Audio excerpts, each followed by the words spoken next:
so much to say and 6 minutes to say it in. I would like to talk about this topic for an hour, and but I respect your time. So here's an interesting thought. A lot of people got their hands on our brains before we did.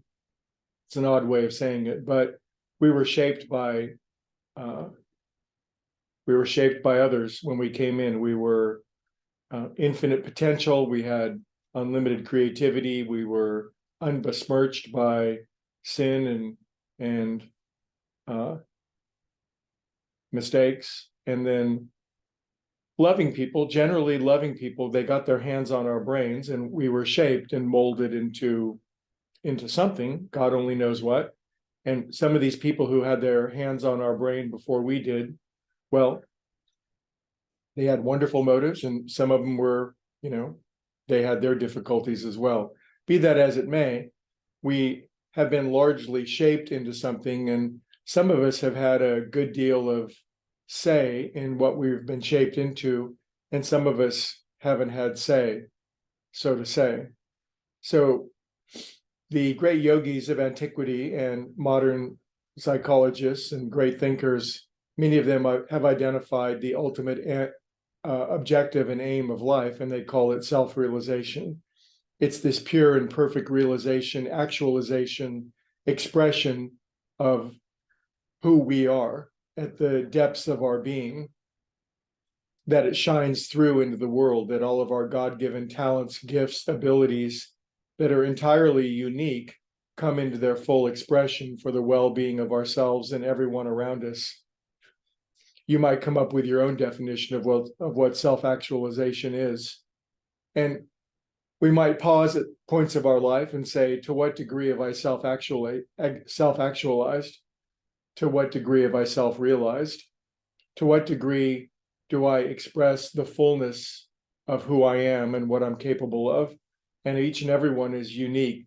God, the universe, God never duplicates herself, itself, himself. Each and every one of you and each and every one of me is a unique expression. And when we find that unique expression, a great writer that I love, he calls it our true place. When we're in our true place, all of our greatest God-given talents, skills, faculties, abilities are put to full expression. And it's the place where there's the greatest joy. In other words, life is always trying to flow in and through us. And the question is, are we impeding it? Are we obstructing it? Have we somehow been shaped, molded, twisted, tied up in such a way that life is balling up inside of us and it's not finding its way out? And when that happens, well, we suffer. This is the cause of all disease, depression, death, degradation of being, is when life, which is always lively, always moving, and always wishing and seeking to move and express in and through us, is backed up, it's balled up. And our primary job as beings is to keep that flow of life moving through us without impedance, without obstruction. And to do this, we manage our own channel, our own life force, the artery that we have to God, and the things that close it down: fear, worry, resentment, anxiety, depression, jealousy, hopelessness. These are the things that we have to be on guard for, because when we're engaging such thoughts and feelings and emotions, we're literally stepping on our own hose. Imagine you were watering the garden and having the best time, and then suddenly the water stopped flowing, and you looked all around for an external source, and you looked down and you were standing on the hose yourself. Well, pretty obvious what the solution is. It's not to fix the outside world, it's to get off the hose, damn it. So we all do it, and it's human nature.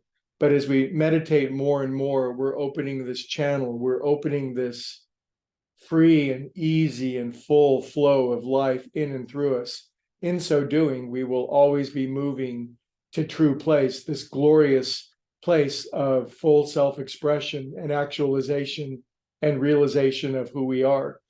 Now, if we're not there yet, we'll always feel a certain distress, a certain angst, a certain feeling that there's a pinch in us, and that's okay. That's okay to feel that feeling that I could be more, there is more, I could be engaging life more. That's okay. It's a reminder to keep growing, keep cleaning, keep stepping off the hose, keep allowing this life force to move in and through us.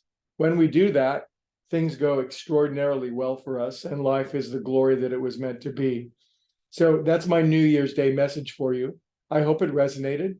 And if you have any thoughts about it, you can always contact me with thoughts or impressions, because I believe this to be the most important and dynamic topic that any human can ever engage, and that is finding your true place in life.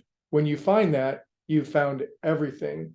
In the absence of finding that, whatever else you find really is of no consequence. So that's what I got for you. Have a great day, everybody.